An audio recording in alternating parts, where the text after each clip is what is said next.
وأشهد أن سيدنا محمدا عبده ورسوله اللهم صل وسلم وبارك على سيدنا محمد وعلى آله وأصحابه أجمعين اللهم فقهنا في الدين وعلمنا تأويل واهدنا صراطك المستقيم سبحانك لا علم لنا إلا ما علمتنا إنك أنت العليم الحكيم ولا حول ولا قوة إلا بالله العلي العظيم فأما بعد.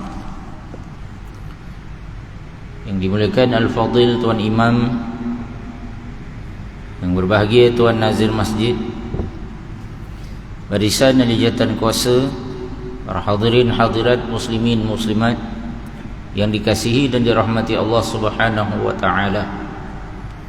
Alhamdulillah, kita bersyukur kepada Allah Subhanahu wa taala.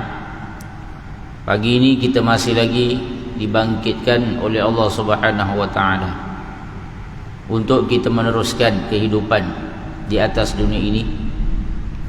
Dan alhamdulillah kita bangkit dalam keadaan kita masih lagi seorang hamba yang beriman kepada Allah Subhanahu wa taala, yang berusaha untuk mentaati perintah Allah Subhanahu wa taala, menjauhkan diri kita daripada dosa dan larangan Allah.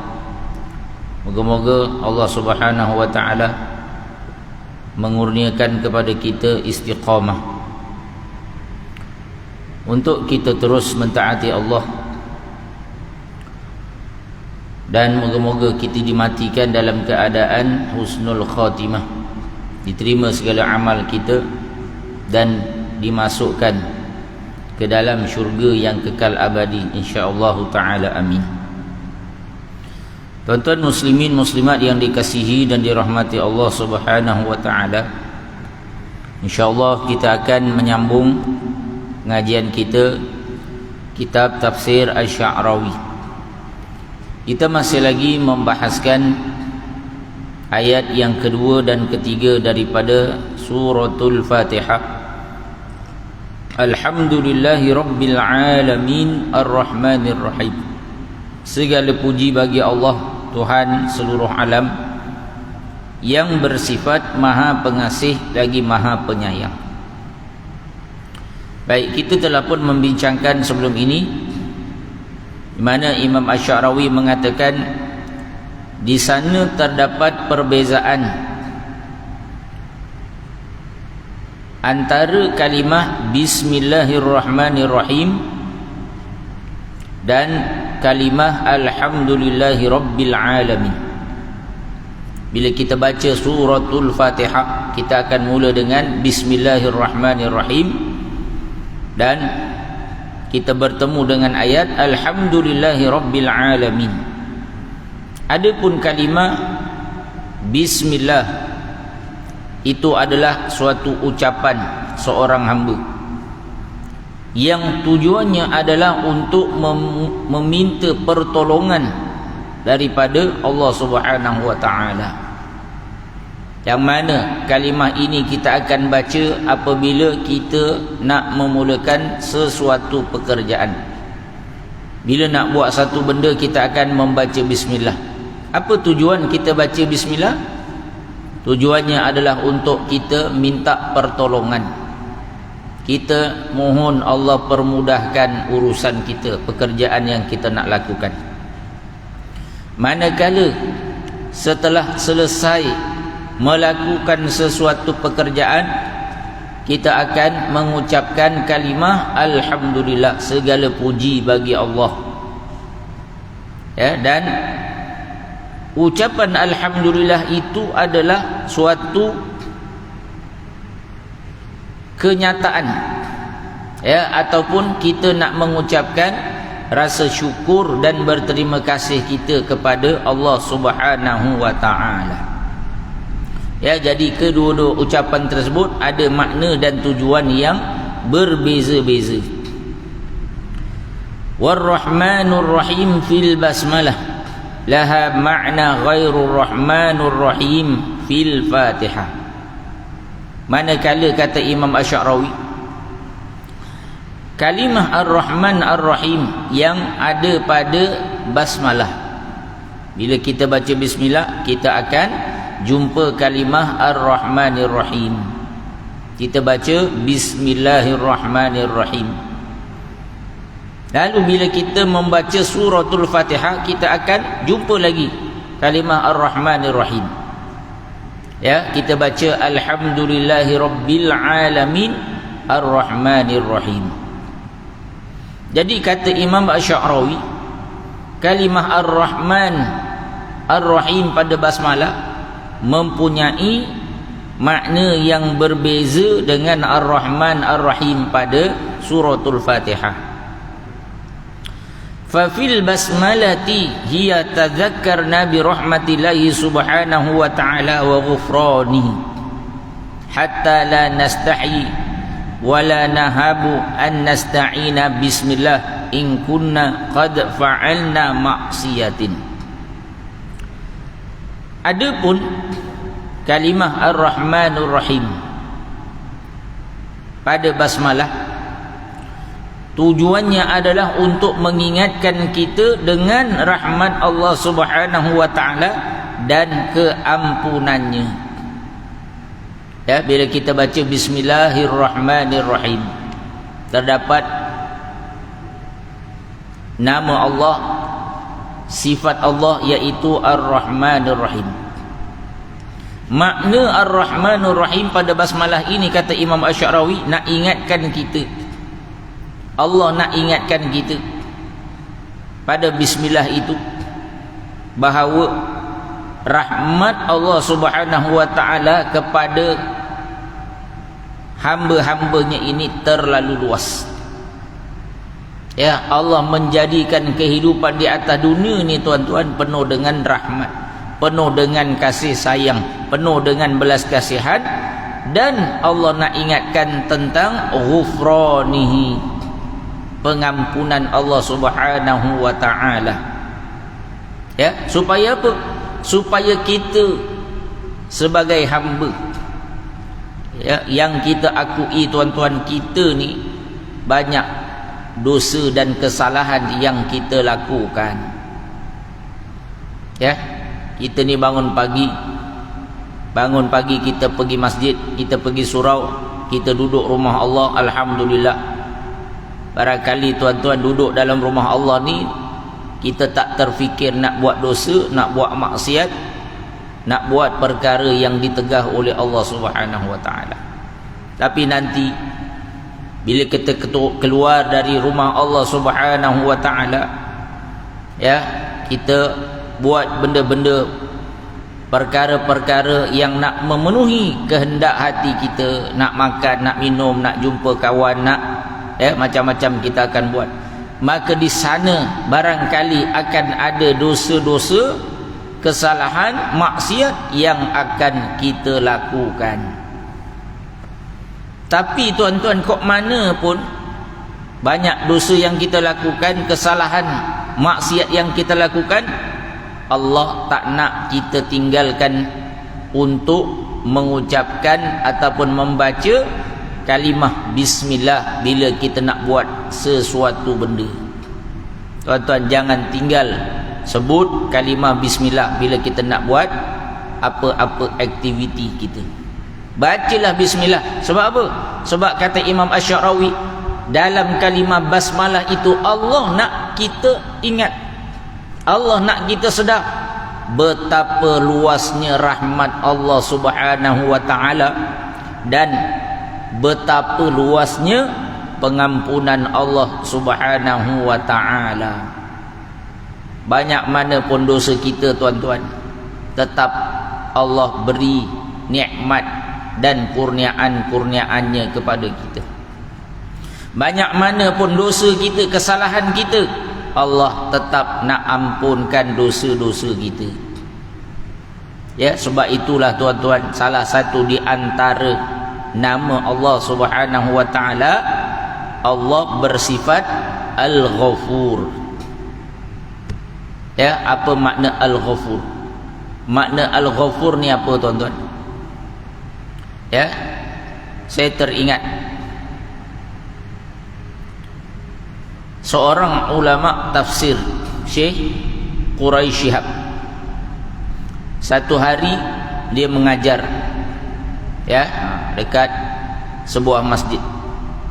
Tengah-tengah kuliah, dia bertanya kepada murid-muridnya, tuan-tuan, apakah yang dimaksudkan dengan sifat Al-Ghafur bagi Allah Subhanahu wa taala? Kita tahu makna Al-Ghafur ni apa, tuan-tuan? Yang Maha mengampuni. Allah ni dia suka mengampunkan. Jadi bila Syekh Quraisy Shihab ni dia tanya murid-murid dia, murid dia pun jawablah, apa makna Al-Ghafur? Allah ni dia Maha mengampunkan hamba-hambanya. Lalu Syekh Quraisy Shihab dia tanya lagi, ada tak makna lain? Ada jawapan lain? Maka semua murid-murid dia yang mendengar kuliah waktu tu pun diam, ya, sambil dia tunggu siapa nak jawab. Tapi tak ada siapa jawab. Lalu dinyatakan oleh Syekh Quraisy Shihab, dia kata yang dimaksudkan dengan makna sifat Allah Al-Ghafur itu adalah, ya, Allah Subhanahu wa taala dia suka mengampunkan hamba-hambanya tanpa jemu-jemu, sehinggalah hamba-hambanya tu jemu nak minta ampun kepada Allah Subhanahu wa taala. Faham tak, tuan-tuan? Ya, maknanya Allah ni banyak mana kita buat salah, banyak mana kita buat dosa, banyak mana kita buat maksiat kepada Allah, lalu kita minta ampun kepada Allah, Allah ni tak pernah jemu nak ampunkan kita. Hari ni buat dosa, kita minta maaf, Allah ampunkan. Buat dosa, Allah ampunkan. Buat dosa, Allah ampunkan. Sampai kita ni yang jemu nak minta ampun pada Allah, tapi Allah tak pernah jemu, tuan-tuan. Itulah sifat Al-Ghafur, pemaafnya Allah Subhanahu wa ta'ala. Ya, Allah tak pernah jemu nak ampunkan kita, walaupun kita ni dah jemu, ya, nak minta ampun kepada Allah Subhanahu wa taala. Jadi itulah makna Ar-Rahman Ar-Rahim saat kita baca Bismillahirrahmanirrahim. Allah nak bagi tahu kita, nak ingatkan kita, banyak mana dosa kamu, banyak mana kesalahan kamu, aku adalah Tuhan yang bersifat Ar-Rahman Ar-Rahim. Tuan-tuan, banyak mana dosa kita. Saat kita nak makan, dapat tak kita makan, tuan-tuan? Tetap dapat makan. Walaupun banyak dosa, kita nak kerja, kita boleh kerja tak, tuan-tuan? Allah tetap izinkan kita bekerja. Allah tetap izinkan kita balik rumah. Allah tetap bagi kita nikmat, ada pasangan, ada anak, ada isteri, ada suami, ada rumah, ada kenderaan, macam-macam, tuan-tuan. Allah tak kisah pun. Allah biarkan kita. Allah bagi peluang kepada kita untuk minta ampun, bertaubat kepada Allah Subhanahu wa taala. Allah nak bagi tahu betapa luasnya rahmat, kasih sayang, belas kasihan Allah dan keampunannya kepada kita. Hatta la nastahi, supaya apa? Supaya kita tak rasa malu dan rasa takut, ya, untuk minta pertolongan kepada Allah dengan nama dia, walaupun kita ni banyak dosa, banyak melakukan maksiat kepada Allah Subhanahu wa taala.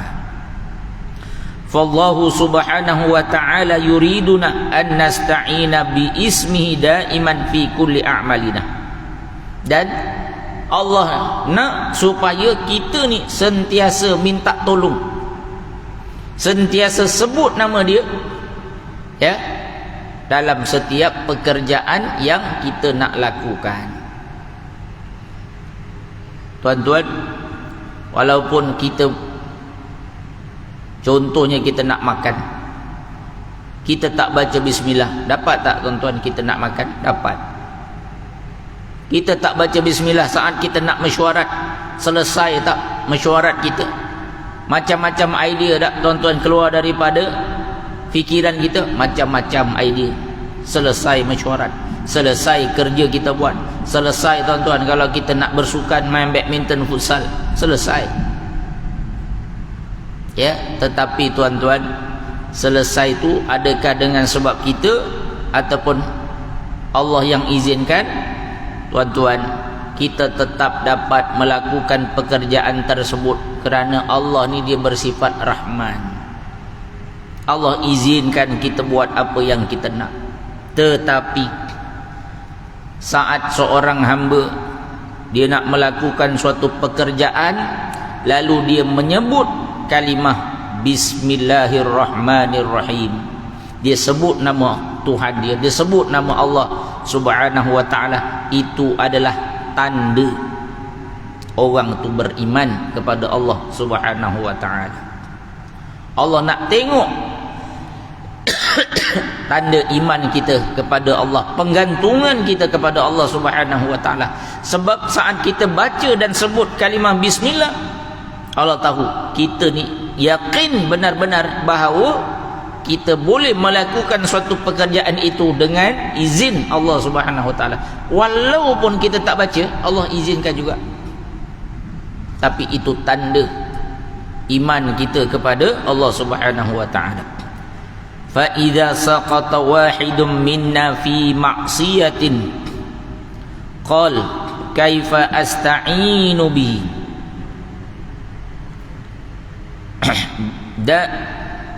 fa idza saqata wahidun minna fi ma'siyatin qala kaifa asta'inu bismillah wa qad asaitu. Kalaulah ada seorang yang terjatuh di dalam melakukan dosa dan maksiat, ya, lalu dia bertanya, macam mana aku nak minta pertolongan dengan baca bismillah sedangkan aku ni dah buat dosa, aku dah buat maksiat. Ada orang dia kata, takkanlah dak asyik sebut nama Allah, aku ni dosa banyak, ya, aku ni selalu buat maksiat, langgar perintah Allah Subhanahu wa ta'ala, tak buat pun apa yang Allah suruh. Aku rasa malu nak baca bismillah, malu nak sebut nama Allah Subhanahu wa ta'ala. Jadi kalau ada orang yang tanya macam ni, apa kita nak jawab tuan-tuan? Naqulu lahu, kata Imam Asy-Sya'rawi, ya, kami katakan kepada orang ini, ya, nak jawab orang macam ni, kata Imam Asy-Sya'rawi, udkhul alaihi subhanahu wa ta'ala min babir rahmah. Masuk je pintu-pintu rahmat, kasih sayang, belas kasihan, keampunan Allah Subhanahu wa ta'ala. Makna dia apa? Baca je bismillah tu, jangan tinggal, ya, sebab memang Allah nak ingatkan kita yang banyak dosa, yang banyak buat maksiat ni, Allah adalah Tuhan yang maha mengampunkan. Allah ni, ya, belas kasihan kepada hamba-hambanya. Baca bismillah tu supaya apa? Kamu ingat bahawa Allah adalah Tuhan yang maha pengasih, maha penyayang. Fayughfar laka wa tasta'inu bihi fayujibak. Jadi bila kamu baca bismillah, Allah akan mengampunkan dosa kamu walaupun kamu banyak dosa. Wa tasta'inu bihi, dan Allah akan bantu kamu dan menunaikan segala hajat dan keinginan kamu. Ya, itulah cara Allah nak ampunkan kita, tuan-tuan. Kita ni buat baik, tuan-tuan, Allah setiap kali kita melakukan kebaikan, Allah akan mengampunkan dan menghapuskan dosa-dosa kita. Ya, sebab tu jangan kita tinggal kebaikan, tak nak baca bismillah, tak nak ucap alhamdulillah. Ya tuan-tuan, Allah ni Tuhan yang maha pengampun. Ya, bahkan kalau kita tak sebut astaghfirullah, kita ni malas nak berzikir, beristighfar, tuan-tuan, Allah Subhanahu wa ta'ala telah menyediakan untuk kita banyak jalan-jalan untuk diampunkan dosa-dosa kita. Tuan-tuan tak baca istighfar, Tuan-tuan malas baca istighfar, tapi tuan-tuan buat benda yang Allah suruh.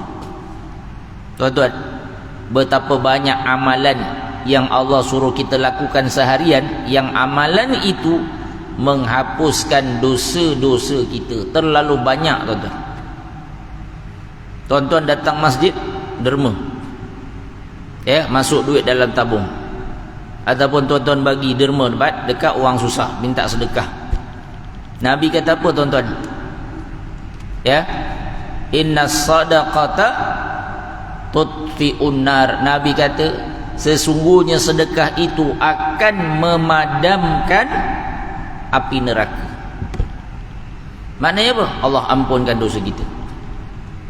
Sedekah je tuan-tuan. Kadang-kadang kita pergi kedai makan kan, kalau belah-belah Shah Alam banyak, tengah-tengah makan tiba-tiba ada orang bawa orang buta, orang cacat, minta derma. Kita bagilah RM1, RM2. Bagi itu tuan-tuan, padamlah kemurkaan Allah, dosa-dosa kita. Allah padamkan api neraka yang patutnya kita ni masuk dalam neraka tu. Kita pagi tadi tuan-tuan bangun, siap-siap nak datang ke masjid, kita ambil wuduk. Nabi SAW beritahu, barang siapa yang berwuduk di rumah, lalu dia berjalan menuju ke rumah Allah Subhanahu wa taala, nak datang ke masjid walaupun hujan. Tadi saya sampai dekat flyover tu, tengok orang berhenti. Kenapa berhenti ni? Banjir ke? Tapi tengok ada satu lori, dia tinggi, jalan elok je. Saya pun ikutlah. Alhamdulillah sampai. Tidak berhenti juga tadi, kan? Sebab sebelum flyover tu dah naik dah air. Itu memang tempat rendah kan, depan apa ni, NSK tu, memang selalu banjir tu. Alhamdulillah boleh sampai. Tuan-tuan, Nabi kata barang siapa yang berjalan menuju ke rumah Allah, setiap langkah Allah akan angkat satu darjat dan hapuskan satu dosa. Tuan-tuan daripada rumah datang sini, berapa langkah tadi tuan-tuan? Ada yang kira? 1, 2, 3 kan? Tak ada kerja. Tak payah kira lah tuan-tuan. Tapi Allah tahu berapa langkah kita, berapa pusingan tayar kereta, tayar motor, tayar kenderaan kita. Setiap satu langkah itu, kata Nabi, Allah angkat satu darjat dan hapuskan satu dosa. Berapa banyak dosa kita Allah dah padam tadi tuan-tuan, saat kita nak datang ke rumah Allah Subhanahu wa taala. Dalam hadis lain Nabi kata, barang siapa yang berwuduk, setiap titisan air yang jatuh daripada anggota wuduk terbasuh muka. Tuan-tuan kira tak berapa titik jatuh? Tak ada kiranya tuan-tuan kan. Tapi Allah tahu berapa titik yang jatuh daripada wuduk kat muka kita, kat tangan kita, kepala kita, telinga kita, kaki kita. Nabi SAW kata setiap titisan air wuduk yang jatuh itu menghapuskan satu dosa. Tuan-tuan, ya Allah, betapa mudahnya Allah ni nak ampunkan dosa-dosa kita. Terlalu banyak amalan yang kita buat ni Allah delete dosa-dosa kita. Jadi kata Imam Asy-Sya'rawi, udkhul alaihi subhanahu wa ta'ala min babir rahmah. Kita ni buat je tuan-tuan, baca je bismillah. Kerana saat kita baca bismillah, saat itu kita sedang nak masuk pintu-pintu rahmat Allah Subhanahu wa taala. Jangan kita tinggal pintu rahmat ini tuan-tuan. Jangan kita tinggal. Wa anta hina tasqutu fi ma'siyatin tasta'idu bi rahmatillahi min 'adlihi. Dan saat kamu terjatuh di dalam dosa ataupun maksiat, kita ni banyak buat dosa, banyak buat maksiat, banyak langgar perintah Allah, kadang kita tak buat apa yang Allah suruh. Tasta'idu bi rahmatillahi min 'adlihi, lalu kita baca bismillah. Bila baca bismillah saja tuan-tuan, saat itu kita sedang meminta perlindungan dengan rahmat Allah daripada keadilan Allah Subhanahu wa taala. Apa makna dia? Ya tuan-tuan, Allah Subhanahu wa ta'ala tidak menjadikan kehidupan di atas dunia ini berasaskan keadilan sepenuhnya. Ya, bukan makna Allah tak adil, bukan itu maksudnya. Tak, Allah Subhanahu wa ta'ala tidak menjadikan keadilan dengan seadil-adilnya dalam kehidupan dunia ini, tuan-tuan. Tidak. Tapi kehidupan dunia ini Allah jadikan asasnya adalah rahmat, kasihan, kasih sayang Allah, ya, belas kasihan Allah Subhanahu wa ta'ala. Maksudnya macam mana, tuan-tuan? Maksudnya gini, Allah ni, tuan-tuan, dia tak nak adili kita dengan segala perbuatan yang kita lakukan di atas dunia ni.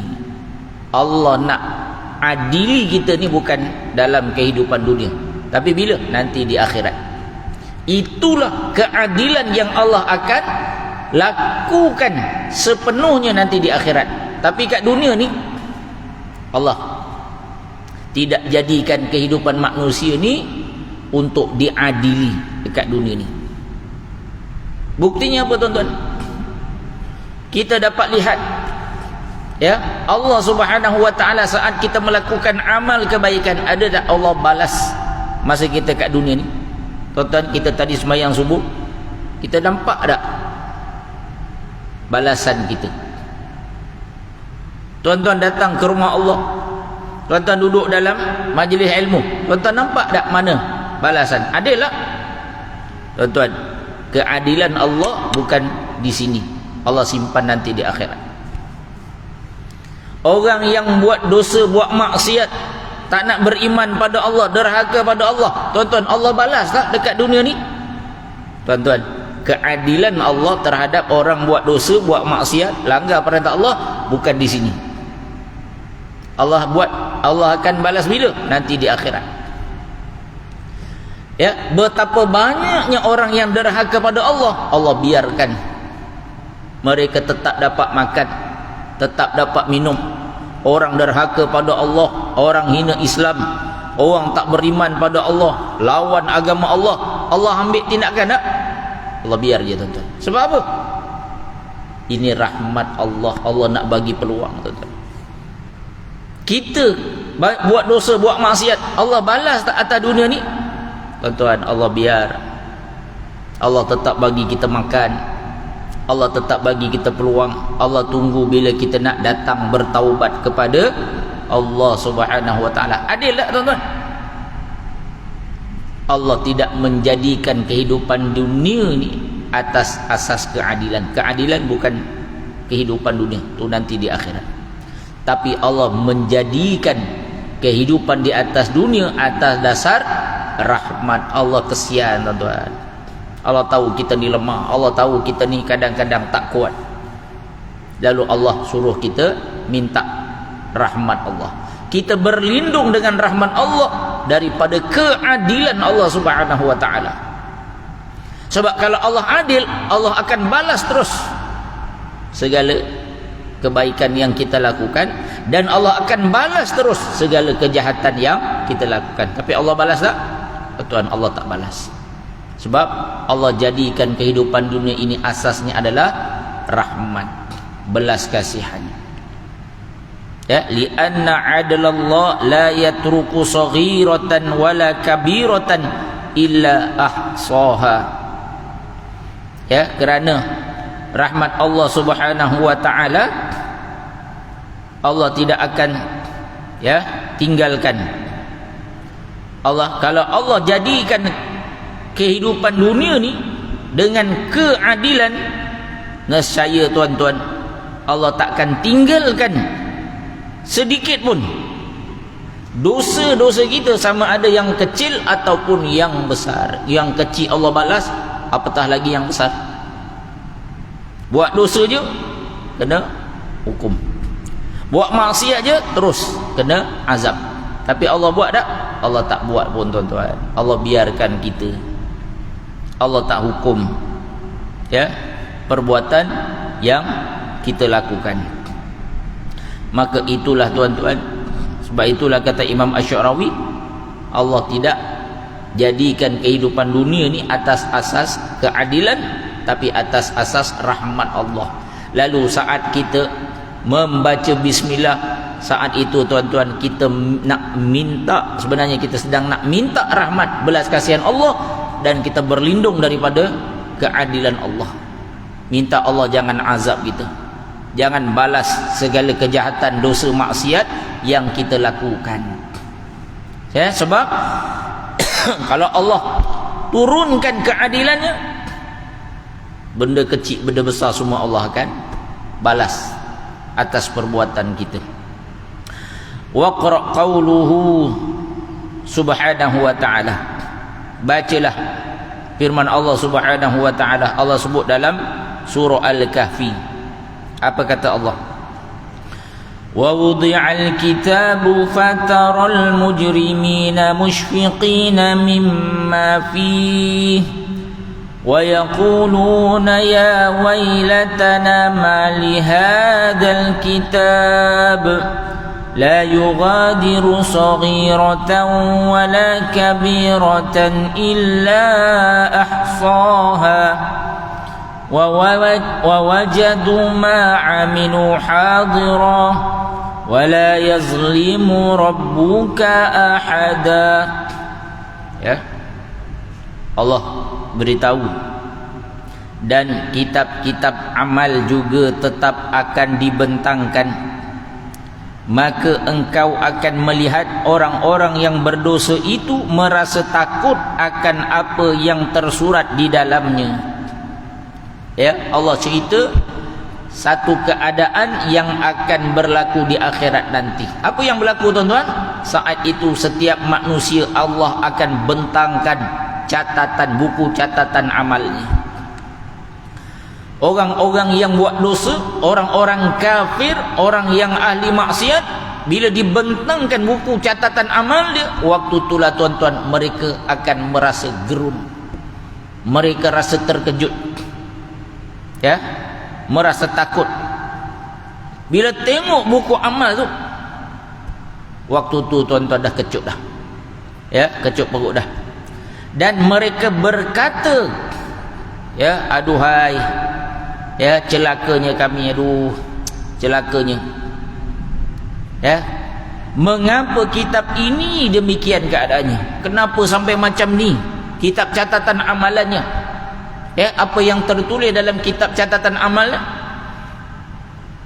Allah merakamkan, ya, keluhan orang-orang kafir, ahli-ahli maksiat. Ia tidak meninggalkan yang sekecil-kecil atau yang sebesar-besarnya, melainkan semua dihitungnya. Benda yang kecil pun tuan-tuan, Allah akan catat apa yang pernah kita buat dulu atas dunia. Kita dok ingat benda tu tak ada apa, ya, rupa-rupanya jadi dosa. Diriwayatkan dalam sebuah hadis,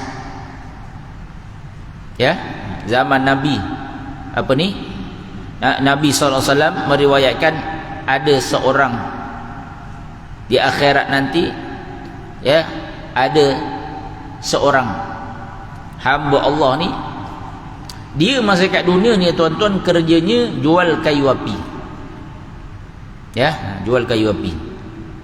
Zaman kita tak adalah orang jual kayu api kan, sekarang jual tong gas lah kan ibaratnya, ya. Dia jual kayu api ni tuan-tuan. Zaman dulu kayu api ni dijual kat pasar, ya, orang tu cari kayu api padang pasir tuan-tuan, bukan senang nak cari kayu api, kayu pun payah, pokok pun tak ada kan, ya. Jadi bila dijual kayu api, orang akan datang ke pasar, dia tengok bila ada kayu api, orang ni pun order, okey, saya nak kayu api sekian banyak, ya, katalah jual sekilo berapa ringgit, ya. Dan penjual kayu ni tuan-tuan, dia akan tanya alamat, dia akan grab kan. Zaman dulu ada grab tuan-tuan, cuma tak ada naik motor lah. Dia akan hantarlah rumah orang tu, ya, kawan tu balik, dah bayar kawan tu balik, ya, yang jual kayu api ni dia akan hantar order, dia akan deliver. Tengah-tengah jalan ni tuan-tuan, penjual kayu api ni dia mungkin baru lepas makan, dia rasa benda tersangkut dekat gigi dia, celah-celah gigi dia. Apa dia buat tuan-tuan? Dia cuit sikit kayu api tu. Dah kawan tu dah bayar dah, yang beli tu dah bayar dah, dia cuit sikit kayu api tu, dia nak congkil gigi dia. Nabi SAW menyatakan di akhirat nanti orang ini akan dihumbankan dalam api neraka sebab dia ambil benda yang bukan hak dia. Tuan-tuan, sekecil itu pun akan dinilai oleh Allah Subhanahu Wa Taala. Kalau yang jual gas kan, tong tu penuh, patutnya berat, dia pergi isi kat tong lain tuan-tuan.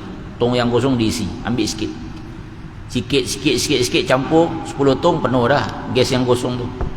Ibaratnya macam tu lah tuan-tuan dia menipu.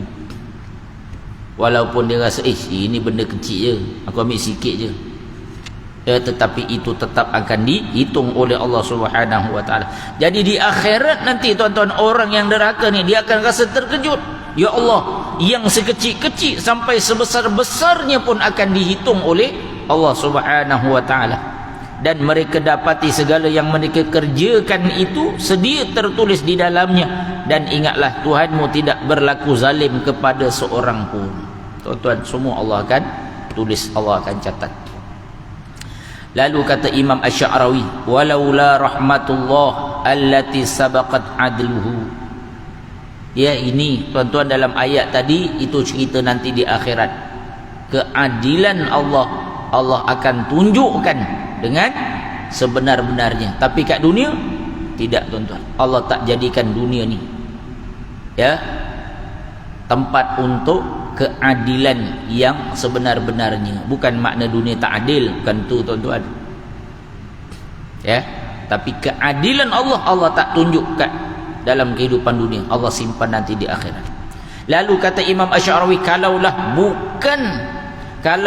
rahmat Allah tidak mengatasi keadilan, Allah balas betul-betul. Buat dosa terus Allah balas, buat maksiat Allah balas. Ma baqalin nasi ni'matan wa ma'asha ahadun ala zahril ardi. Nescaya kata Imam Asy-Sya'rawi, tak ada takkan kekal bagi manusia apa-apa nikmat. Manusia ni takkan dapat nikmat tuan-tuan. Kita ambil contoh satu je tuan-tuan. Nikmat mata. Kita keluar rumah pergi pasar, kan? Mata kita ni tuan-tuan macam-macam kita buat.